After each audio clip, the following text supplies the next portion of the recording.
The first cut was not noticed. It was early April of 1851, when the fog still dragged its hem through the cobbled alleys of Barrowfell, a forgotten mining town pressed against the western moors of Yorkshire. The soot-streaked skies had wept through the night, and the stone chapel roofs glistened with dew that smelled faintly of iron. At dawn, the town's youngest gravedigger, Samuel Weems, barely 14, trudged up the narrow slope behind St. Elred's. His boots sank into the moss-wet soil with a soft suction, and his burlap gloves did little to warm the red-knuckled fingers gripping a dented lantern. He had been sent to ready a burial plot. No one had died, but Reverend Harp insisted it was best to prepare in advance.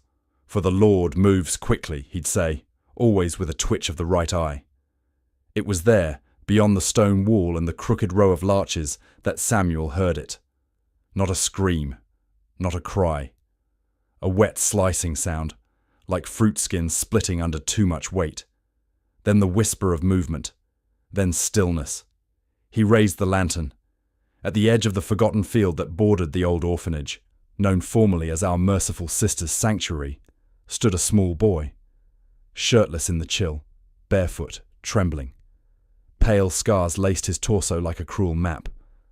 Fresh blood traced the line of a razor in his right hand. Samuel could not speak. He knew the boy. Every townsperson did. Edwin Dullard, aged 10. One of the orphans. The boy didn't run. He didn't speak. He simply turned, lifted his free hand, and revealed what he held in his open palm. 4 severed fingers. Small, cleanly sliced. They did not appear to be his. The authorities came before noon, but the town constable, Osric Bellamy, arrived first. He was a nervous man with an allergy to horses, which made his arrival on foot not uncommon. Behind him trailed Mrs. Callow, the midwife, whose knowledge of anatomy was considered near doctoral by local standards. "I've never seen such clean separations," she murmured, adjusting her bonnet. "No hesitation marks." As if... He'd done it before Edwin said nothing. He sat cross-legged in the sanctuary's front hall, hands clean, eyes vacant, as Reverend Harp muttered prayers and the nuns remained unusually silent. The other children avoided his gaze.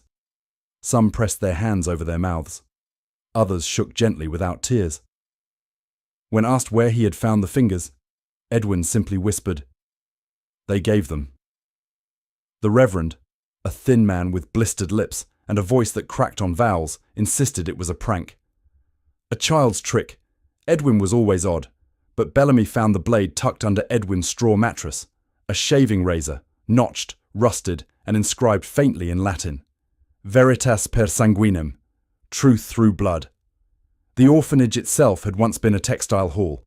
Repurposed during the famine years of the 1830s, it housed over 30 children, many unclaimed from plague villages or the moorland work camps. It stood alone at the edge of the town, stone walls high, windows narrow, chimneys always smoking, though the building remained bitterly cold. By 1851, it was said to house 21 children. Only 19 were accounted for that day. The missing names were scribbled hastily into the constable's book. Lydia Branks, age 11, Tobias Elwell, age 9. Both had been seen the previous week. "I'm sure they've run off," offered Sister Meritha, a thin woman with silver-rimmed spectacles and ink-stained fingertips. "Children do that, you know." Always testing limits, Bellamy was not convinced. He had walked the halls himself, noted the splintered floorboards, the slats on the windows, the thick iron hooks inside the upstairs broom cupboard, too high for coats. He asked to inspect the cellars. Reverend Harp refused. "Sacred records and storage," he explained. "No place for lawmen or gossip." That night, Samuel Weems did not return to his bed. His mother found his boots on the porch the next morning, still wet with dew. His lantern shattered. His gloves gone. The town awoke to silence broken only by a single bell toll. And on the orphanage's door, in thick charcoal scrawled by a trembling child's hand, "She says blood is the key." We have more Barrowfell was not the sort of town that welcomed the unknown. Nestled between the bog-thick moors and the grey slick rivers of North Yorkshire, it kept its head down, its mouth shut, and its eyes turned inward. But in the days following the discovery outside the orphanage, silence became a luxury the town could no longer afford. The butcher, Mr. Swithin, was the first to speak publicly. "Not the first time I've heard of cutting," he muttered to a customer on the morning of April 4th. "2 winters back, that boy, Rafferty wasn't it, came in asking for pig's ears, not to eat. Said he needed them to practice." He tapped his cleaver twice on the block. "I thought he was just simple." By midweek, such stories multiplied. Whispers crawled like ivy across the prayer pews and market stalls. Some claimed the orphan children held secret meetings in the old laundry wing.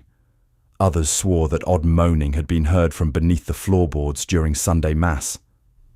At the apothecary, Miss Lenora Vale shared what she'd kept to herself for months. "One of the little ones, Lydia, I think, came to buy laudanum drops last month," she said, voice low. "Said they were for Sister Agatha's sleep. But her hands were shaking too much to count the coins, and she had a cut along her scalp, stitched with black thread. Homemade, surely." The townsfolk did what small towns always do when discomfort seeps in through the cracks. They rationalized, redirected, and quietly prepared to look the other way. Only the postmaster, a tidy man named Mr. Hale, seemed to grow increasingly agitated. "They get a lot of mail," he noted, frowning. "More than an orphanage should." When pressed, he admitted to memorizing addresses.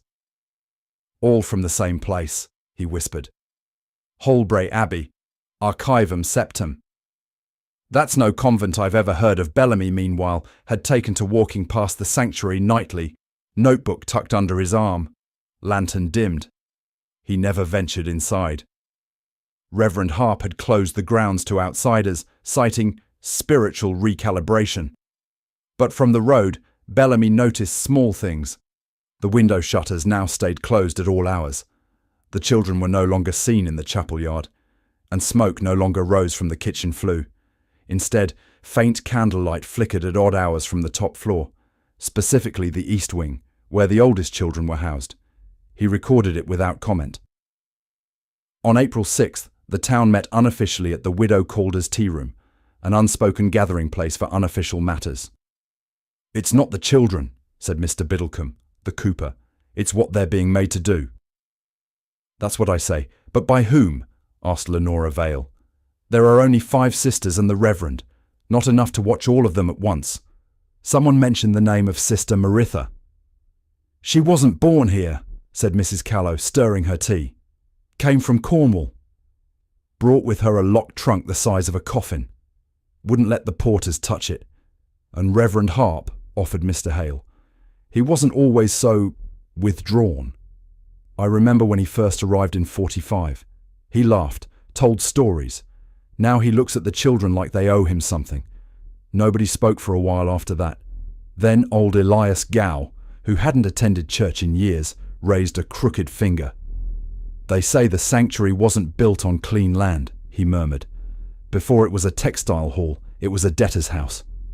Before that, a gallows field. My grandfather said they found shackles in the basement stones.' He paused, eyes narrowing. Said some of them still moved. By April 8th, a new rumour spread, this time among the children not housed in the orphanage. At Miss Brattle's schoolhouse, 3 girls and 2 boys claimed to have seen Edwin Dullard standing beneath the church bell tower at midnight. His mouth moved, but no sound came out.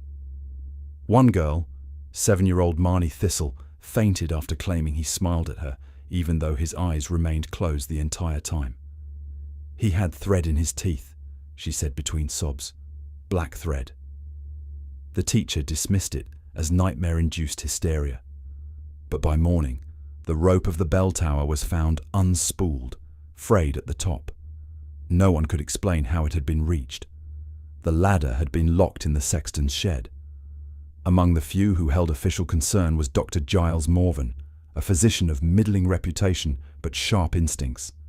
He'd treated children from the sanctuary over the years for malnutrition, infected blisters, even fractured fingers. He now requested to see Edwin directly, but the request was denied, in writing. A brief, crisp letter from Reverend Harp read, Dr. Morvan, at this time, we believe your examination would be intrusive to Edwin's spiritual healing. We are pursuing internal remedies within the guidance of the Sisters Chapter and the Holy Rosary. I ask for your patience and prayers. In humility, Reverend P. Harp, Dr. Morvan, insulted and suspicious, kept the letter. He also quietly passed a copy to Osric Bellamy. The final whisper came, not from a human voice, but from the wind through the chimney of the old blacksmith's shop, abandoned these 10 years since Mr. Fowle passed. Children claimed the whistling had words, something repeated, faint but deliberate. Bellamy, despite himself, visited the forge after dark. He stood inside, waited. Nothing. But when he turned to leave, he found 3 small scratches across the inside of the door. Not words, symbols. The same symbols, it would later be discovered, carved faintly into the iron headboard of Lydia Branks's cot. The town was stirring, not with pitchforks or torches, but with dread, with suspicion, with the sense that something had been permitted to grow for far too long, under their noses, behind locked doors and thin prayers.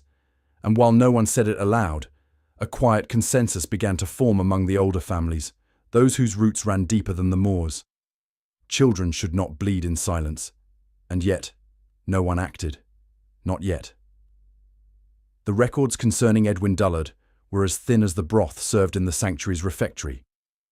Born August 15, 1841, in the nearby hamlet of Wickheath, Edwin's mother, Rosalie Dullard, had been a seamstress known for stitching devotional sashes for the St. Walburga processions. His father's name was not listed on the parish registry. Under the paternal column, the entry simply read, absent, presumed deceased. What the town of Barrowfell remembered, however, was Rosalie's voice, or rather, the absence of it in her final weeks. In early spring of 1846, she was seen carrying Edwin, then barely 5, into St. Aelred's, lips bruised, eyes unfocused. She left the child at the altar rail and walked into the vestry, where she asked to see the confessional. She stayed inside for nearly 20 minutes. No priest was present. When she emerged, she had carved the words, "Sew us back," into the back of her own forearm with a tapestry needle. She was never seen again. Some said she drowned herself in the weeping tarn. Others whispered of a sickness that took her from within. The sanctuary took Edwin in the next day. For the next 5 years he rarely spoke. He learned slowly, was unremarkable in lessons, and failed to make any lasting connections with the other children. He was, by most accounts, a quiet fixture, always present, rarely noticed. Until the cutting began. The sisters claimed he had been found hurting himself on several occasions, and punishments were rendered accordingly. Solitary confinement, bread-only meals, the cutting of prayer hours. But the earliest such instance, recorded in the sanctuary's disciplinary journal dated October 12, 1849, was not of self-harm. It was of exchange. Boy Dullard, age 8, did offer one small finger prick of blood to Sister Agatha, claiming it was in penance for another child's offence. Said the Lord would sort the guilt through the offering. Entry by Sister Maritha. By late 1850, the entries became increasingly difficult to interpret. A sample page, preserved by Bellamy after copying it from the log. Edwin has spoken of the 5 promises again. He says the voice inside the basin room told him who to choose next. Refused supper. He is calmer afterward. Sister Agatha approves. We have moved the younger children away from the north wing. Undated note, handwriting inconsistent. Bellamy, unable to enter the sanctuary officially, turned instead to someone who had. Someone who had left before silence became law. A girl named Margaret Pritchard, now 17, employed as a maid at the town's only inn. Had lived at the orphanage for 6 years. She'd been taken in after her mother succumbed to lung rot, and her father disappeared into the limestone quarries. Margaret did not like to speak of the sanctuary. She rarely even passed by it, but when Bellamy offered a day's wage for an interview, she relented. They met in the inn's kitchen, after hours, over weak coffee and a dying hearth. He was quiet, yes, she began, but not empty. She folded her hands carefully, as if they were fragile glass. He would ask questions at night. Not aloud, he whispered, always through the slats. Things like, if I bled for you, would it hurt me more or you less? Or, does the Lord want us perfect from the inside or only the skin? Bellamy asked what the other children thought. They followed him, Margaret said. Not like friends, like witnesses, like sheep. And then she added something else. I once saw him draw a map. Bellamy's interest sharpened. Of what? Of the orphanage. But it wasn't right. She retrieved it from a bundle she had kept wrapped in oilcloth, hidden behind a drawer in her room for nearly 2 years. It was a torn scrap of hymn paper, the notes still visible beneath smeared charcoal. The map showed the orphanage as a crude rectangle, rooms labelled with odd titles. The Basin of Echoes, Wound's Gate, Hollow Choir, Agatha's Spiral, Where the Thumbs Go. Near the bottom, one name had been written over and over, Mother Blade. Bellamy brought the map to Dr. Morvan. The physician examined it with an unreadable face. I've seen this term before, he said at last, tapping the charcoal-smudged label. Mother Blade appears in an 1810 medical pamphlet I once read. 12 cases of sympathetic injury among religious adolescents. It described children who harmed themselves in tandem, without coercion. Group psychosis, they called it. But in one case, a nun claimed they were receiving instructions from an object of silver hidden in a stone wall. Bellamy stared. And what happened to the children? Morvan shook his head. The pamphlet ends abruptly. The author died mid-writing. His final line was circled twice in pencil. They cut not to die, but to listen. Bellamy returned home that night and laid the map on his desk beside the ledger of missing children. 9 names total since 1846. None ever found. He added a note of his own. Edwin Dullard not insane.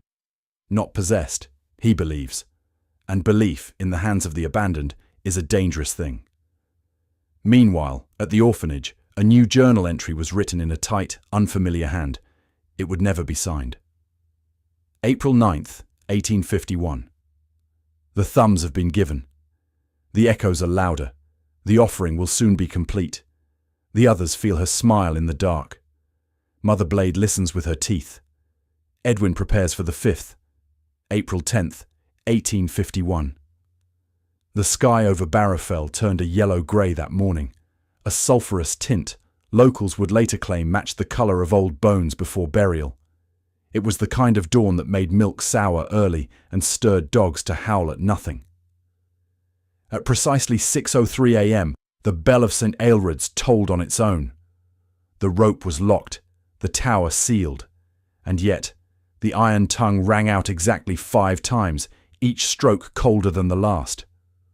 Father Blythe, the visiting vicar from Withenhill, who had taken shelter in the rectory due to illness, testified in writing, "I awoke to the bell. I know the chapel was locked. I passed it not 2 hours before, but the sound was real. My water glass trembled. I recited the canticle of Zechariah aloud, though I do not know why. The moment the 5th toll fell, the air inside my lungs chilled, as if I had breathed in frost from a grave." The letter, now archived in the Barrowfell Parish Box, number 213, remains unsigned, but its paper still holds a faint scent of incense and mint lozenges. Elsewhere that same hour, a girl named Elsie Gath, the shoemaker's niece, wandered into the fields east of the sanctuary. She was known for sleepwalking, but this time she had gone farther than ever before. 3 hours passed before she was found kneeling in the hollow between 2 rocks, her dress soaked, her eyes rolled skyward. In her hand, she clutched something not her own, a small ivory button, embedded with a sliver of mirror. She was uninjured, but when prompted to speak, she repeated only one phrase: "The button sees backward." By noon, the unease had settled into the marrow of every sensible man and woman in town. The grocer burned his prayer ribbons. The innkeeper salted her doorstep. And Constable Bellamy, who had long abandoned superstition, returned to the church archives, seeking anything that might make sense of what he now refused to call coincidence. He found it not in scripture, but in a disused record box, bound in twine and left unsorted since 1792. Inside, 3 parchment pages, brittle with mildew. It was a sermon, undelivered, written by one Father Elric Danthi, a name Bellamy had never heard before. At the bottom, a single line stood alone. When the children begin to offer what is not theirs, the blade has awakened. The altar is no longer wood, but will the handwriting match none of the current clergy? No one in Barrowfell recalled such a priest. That evening, Dr. Morven was summoned to the outskirts. The widow Calder, who had been tending to her tubercular sister, reported a strange odour from the well behind her house. It was not the stench of rot, she clarified, nor sulphur, nor even decay. It smelled, she said, like cold iron and burned ribbon. Morven, sceptical but dutiful, lowered his lantern into the narrow shaft. There was no body, but clinging to the bottom rung of the inner stones was a bundle of cloth, wet, frayed, and tied with black thread. It was a child's chemise. Inside the fold, sewn into the hem, was a nameplate, Tobias Elwell, one of the missing. The thread wasn't standard. It was horsehair, braided tight, dyed black with what later proved to be ink, wine sediment, and possibly blood. The garment had not rotted. It was dry within. Morven documented the findings in his ledger. He noted the stitching, the odd preservation, and the sensation that the well, once opened, had become colder than the air around it, a full 3 degrees colder. He measured it twice. The final sign came later that night, April 10th, 11:44 p.m. The nuns of the sanctuary claimed to have gathered in the chapel for private prayer, a rare occurrence, but not unheard of in Holy Week. The chapel itself was plain, crossless by design, and lit only by a wall of votive candles and a single, dust-veiled skylight. But as they knelt, Sister Bernice, elderly, near blind, let out a low hiss and pointed toward the pulpit. "The wall," she whispered. "The wall is leaking." At first, no one saw it. But within seconds, a thin stream of dark liquid began trailing down the eastern wall, beneath the fresco of St. Lucy, holding her eyes on a plate. The substance was not water, nor oil. It ran slow, almost deliberate. It formed no puddle. It disappeared into the flagstone grout. When Sister Agatha approached and touched it with a cloth, the linen smoked faintly. The smell that arose was unmistakable. Old blood and perfume, like a corset drawer in a slaughterhouse. By morning the stain was gone. Bellamy, made aware by a young altar boy who had overheard whispers, returned once more to the sanctuary's gates. He knocked, loud and long, but was denied entry. This time Reverend Harp did not appear. Instead, Sister Meritha opened the iron grating. "You must stop," she said simply. "Some truths are sharper than others." He asked if the children were safe. She did not reply, only closed the gate and walked away. The next morning, Samuel Weems' gloves were found again, this time on the windowsill of the schoolhouse, folded neatly. Inside one glove, a note, scratched in childlike scrawl on a communion wafer. He was the 4th. The 5th comes home tomorrow. The town's sense of reality began to splinter. Mrs. Callow ceased delivering babies. The widow Calder locked her well with 3 iron chains. Even Father Blythe announced his intention to leave by week's end. Only Bellamy remained. He added a final line to his notebook that night, one he circled 3 times before extinguishing the lamp. "We no longer ask what Edwin sees. We must ask, what sees Edwin?" April 11th, 1851. The town square stood oddly quiet that morning, save for the distant toll of iron-shod wheels grinding along the muddy road. A coal cart overturned at the base of Mill Lane, spilling black lumps like discarded teeth across the gutter. The driver, Henry Malks, was not seen again that day. His boots later found neatly placed outside his home, socks still inside. Rumour turned quickly to ritual. It began with the animals. Mrs. Laver, who raised rabbits in the rear of the postmaster's cottage, reported every one of them dead in the hutch. Not torn or poisoned. Opened, each belly slit lengthwise, organs intact. A single button placed inside each wound cavity. They were offerings, she whispered to her daughter, too quietly for the constable to hear. Small ones. For a small god. By noon, the townspeople began refusing to walk near the sanctuary. Children were kept home from school. Windows were shuttered. Salt was poured across every doorstep and gate. A handful of families, most notably the Biddlecombes and the Thistleways, fled in horse carts without so much as leaving farewells. What they left behind became more telling. A rosary nailed into a doorframe, a doll submerged in a bucket of vinegar, and in one home, every mirror covered in linen save one, its surface marked with 3 tiny handprints, as if left in fog. Constable Bellamy, now working by lantern from the back room of the rectory, logged every event meticulously. He diagrammed the town, noting each site of disturbance, dead animals, missing children, untraceable sounds, along with dates and wind direction.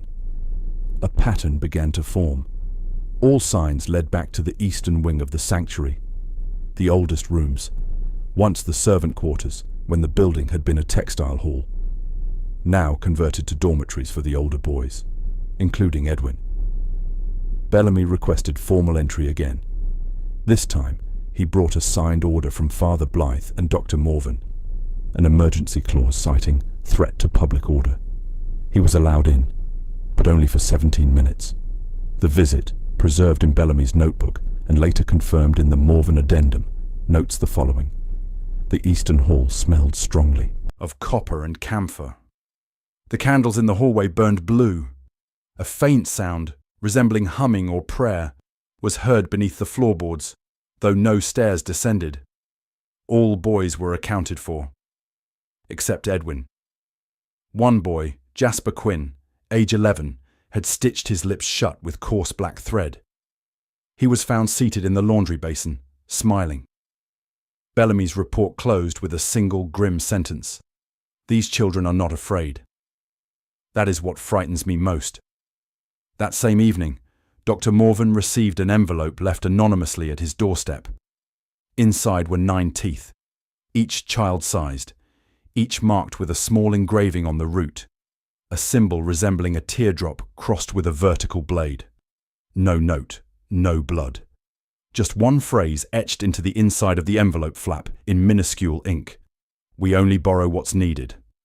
Morven sealed the envelope and placed it in a medical jar with formaldehyde, now labelled Unexplained Artifact Number 4 in his surviving files.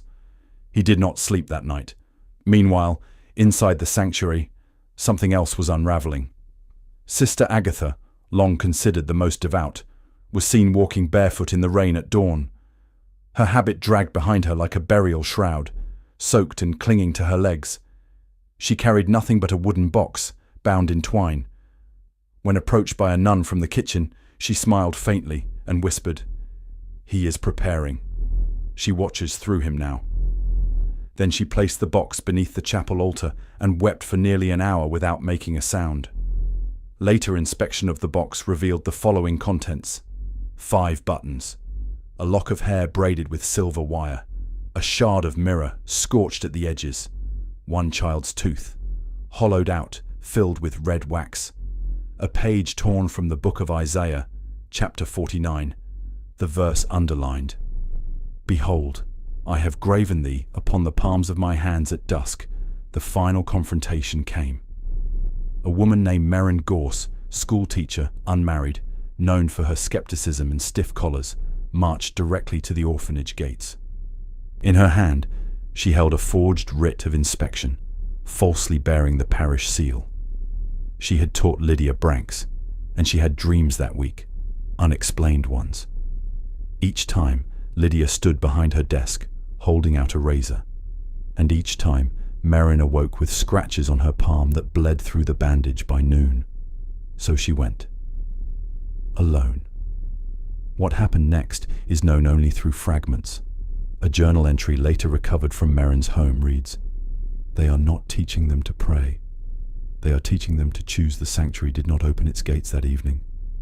By morning, Merrin's bonnet was found nailed to the door, not hung, nailed, through the brim, with 6 thin black spikes.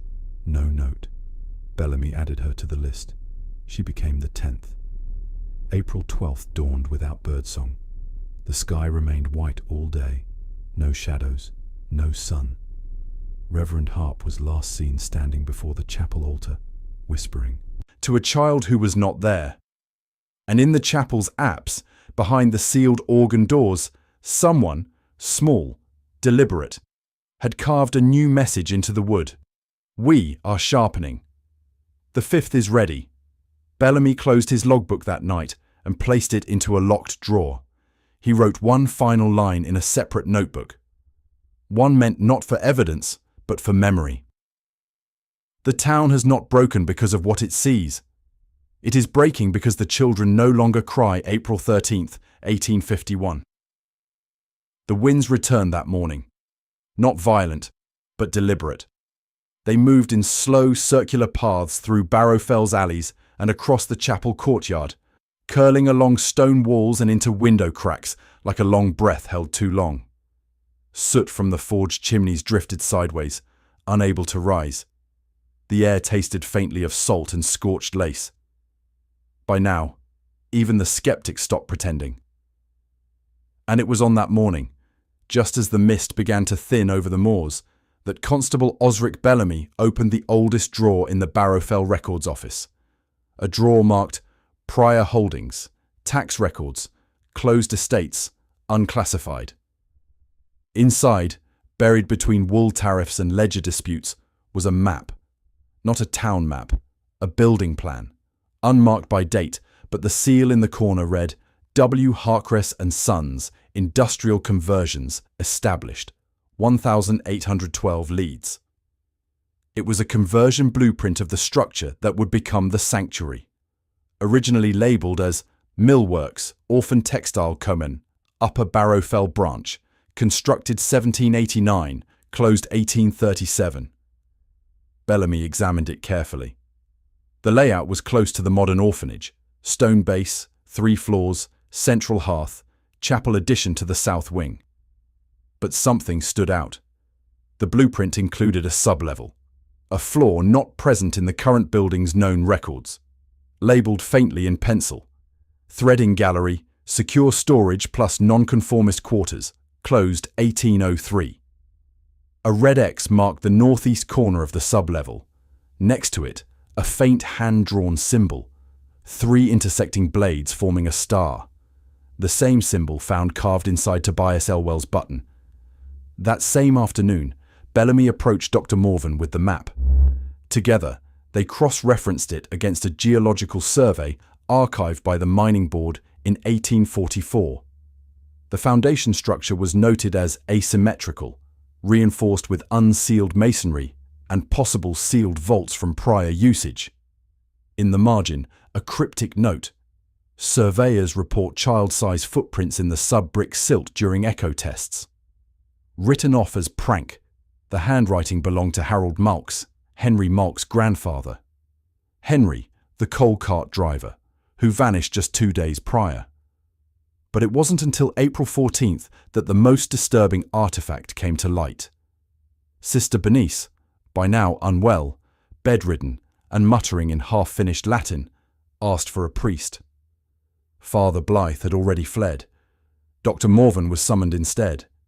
She spoke as he checked her pulse. It wasn't the nuns who founded it.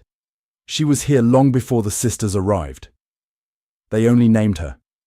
When asked who she was, Sister Bernice lifted a trembling hand and gestured toward her prayer box.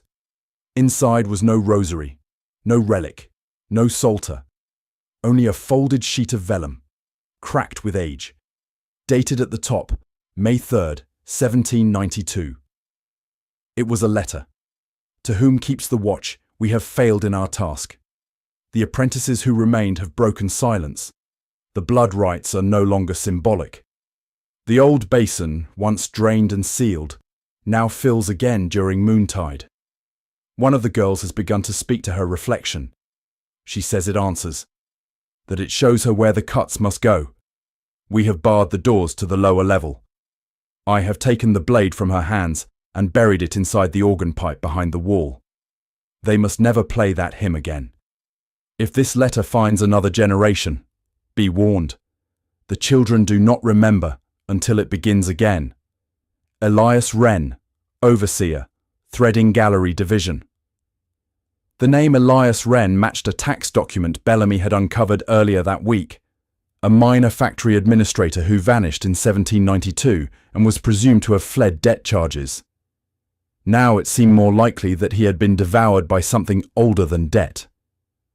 Following the discovery, Bellamy attempted to access the organ chamber behind the apse wall, marked in Wren's letter. He was denied by Sister Maritha, who claimed the organ had not been used in over 30 years and should remain in silence as intended.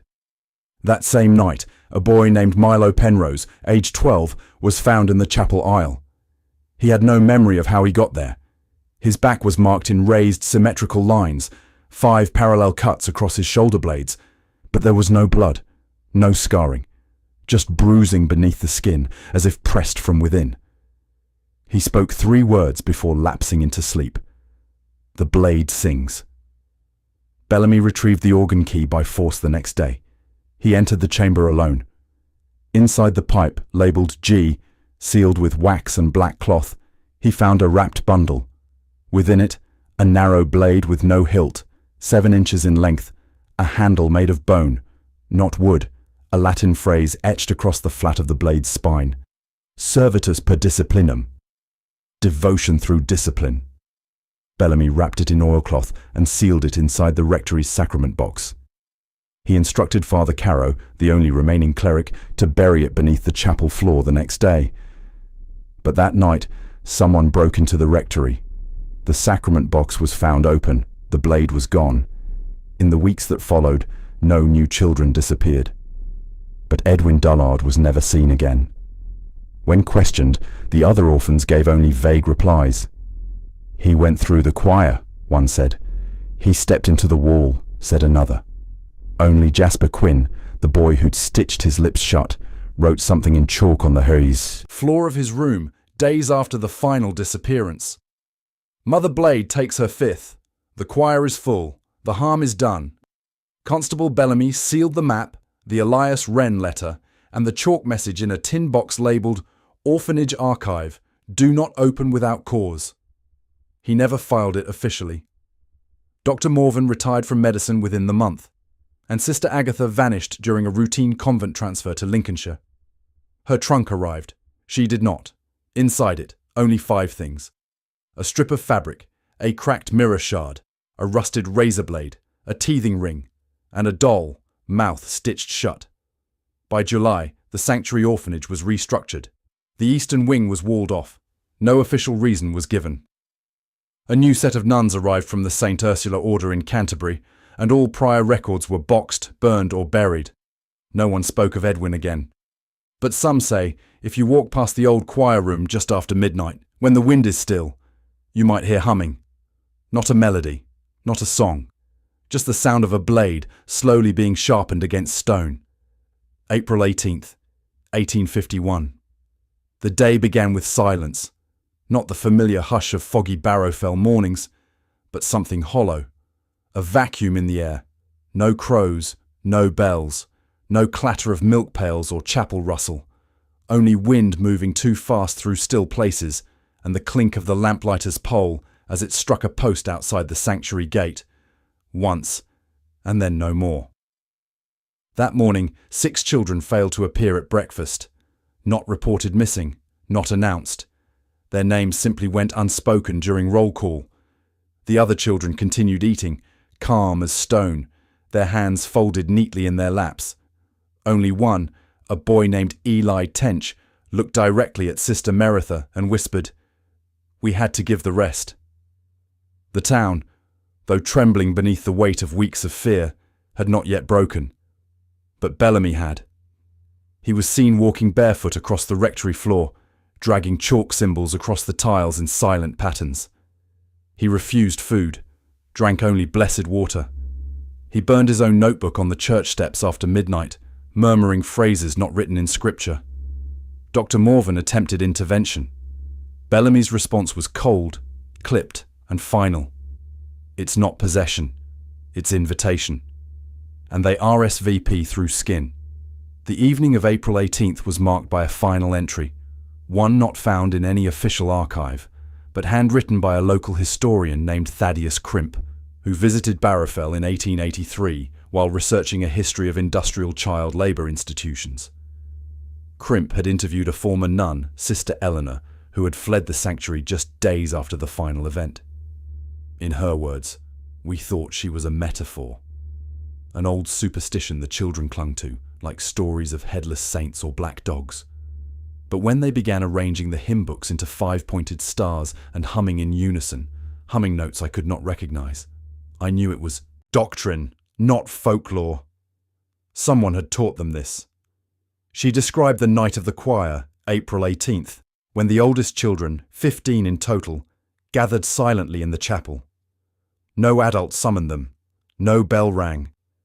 They simply rose from their straw mattresses, clothed themselves in black tabards, improvised from altar cloth, and filed into the chapel barefoot, carrying nothing.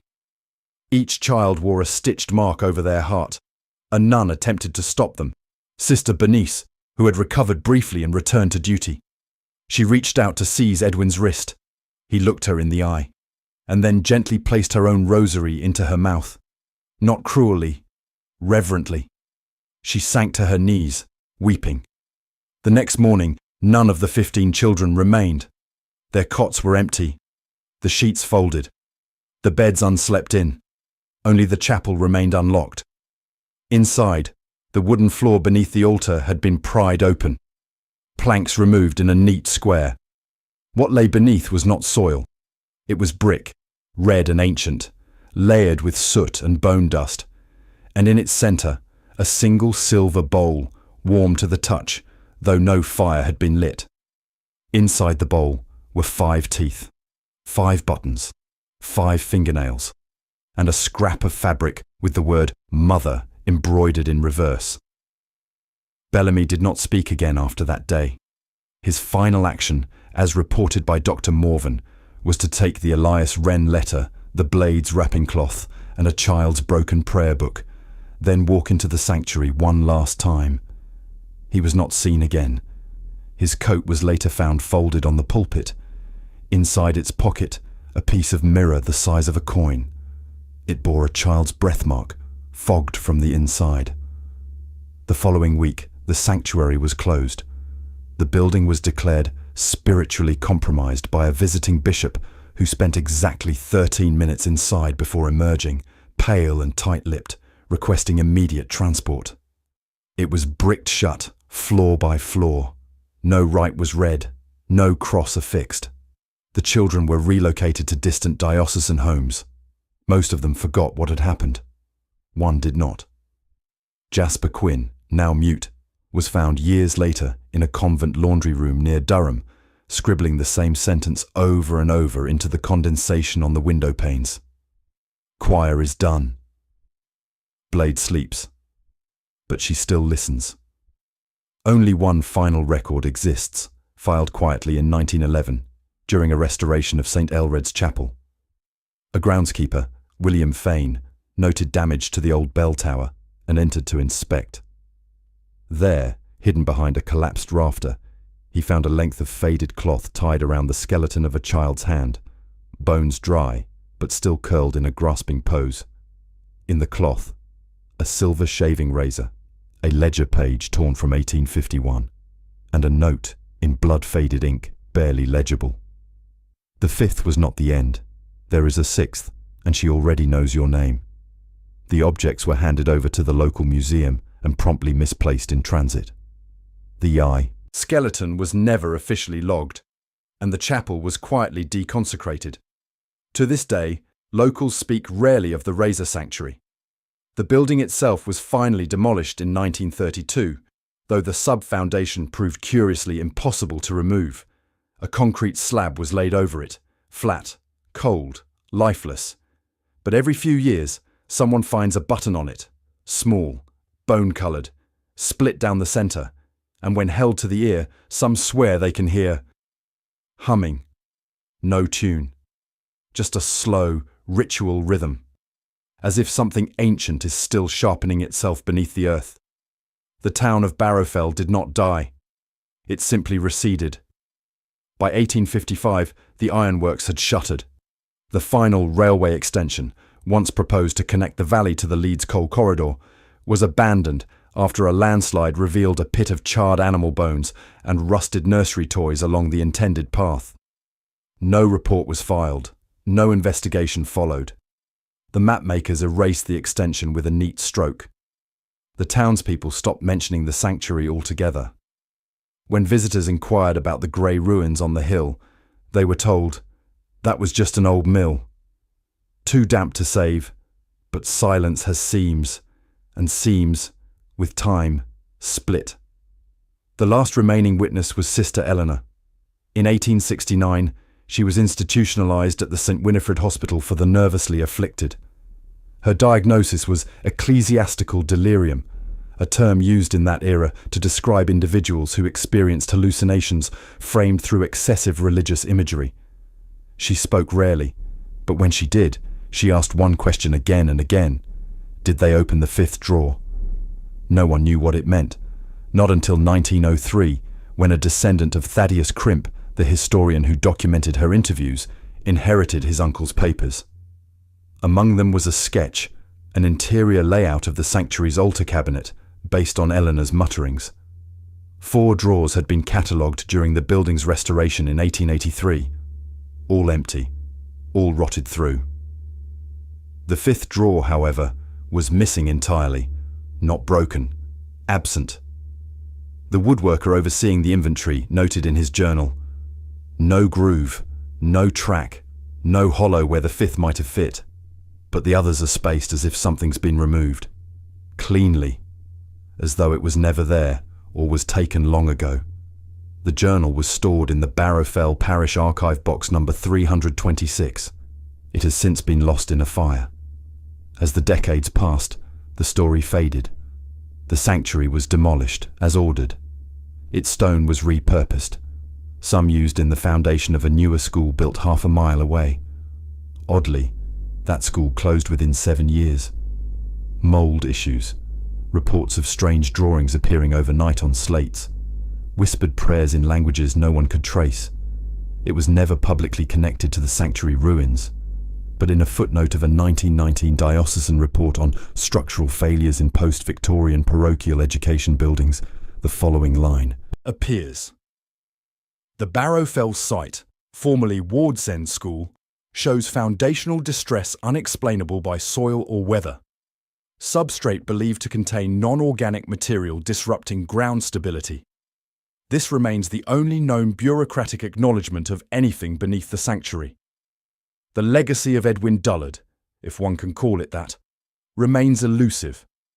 No confirmed death, no grave, no living descendants, no photographs. Only 2 items associated with him are known to remain in existence.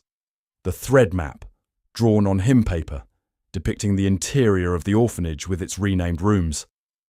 Agatha's spiral, Where the Thumbs Go, and others. This was once held in the personal effects of Constable Bellamy. It surfaced briefly in 1972 in an estate sale in Huddersfield, but was withdrawn from auction without explanation. A prayer card, recovered from the choir room floor after the final disappearance.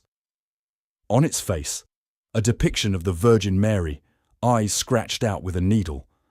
On the back, written in a child's hand, "Forgive what she made me do. We only cut what was false." This card was kept by Dr. Morven's niece until her death in 1944. She had no children. No heir claimed it. It has since vanished. In recent decades, the Razor Sanctuary has become something of a footnote in the study of forgotten British institutional horror, mentioned briefly in fringe histories, folkloric podcasts, and late-night speculative forums. Most dismiss the case as conflation, an overlapping of Victorian cruelty, religious repression, and mass hysteria. But some researchers have noted a pattern. Across the north of England, between 1830 and 1890, 5 orphanages were closed quietly under vague circumstances. Wormstead Abbey, 1839. Chapel Fire, 12 missing the Westmere House, 1843. Mass silence among all children. Institution closed Edow's Fold, 1847. Collapse of underground chamber during choir rehearsal Sanctuary of Our Merciful Sisters, Barrow Fell, 1851. Unlisted in diocesan registry by 1900, Thirlmere Asylum, 1866. Abrupt closure, records redacted, building erased from maps. All 5 shared the same architectural feature. A lower gallery, sealed by the end of the 18th century. All 5 made reference, somewhere in their preserved documents, to a blade, a basin, and a song. And all 5 left behind a single button, unmatched, bone-hued, and carved on the underside with the symbol. What remains is not just a story, but a pattern. The cutting, the humming, the silence that follows. A cycle that emerges every few decades in another quiet place, dressed in different vestments, muttering prayers in unfamiliar tongues. And behind it all, an absence. A 5th drawer that never was, or always was, or waits still to be opened. We look to ghosts and spirits when horror strikes. But sometimes, the horror isn't what stays behind. It's what returns. And when the choir sings again, as it always does, somewhere behind walls too. Thick to hear until it's too late. It won't be new. It will be remembering us. Final reflective line. And still.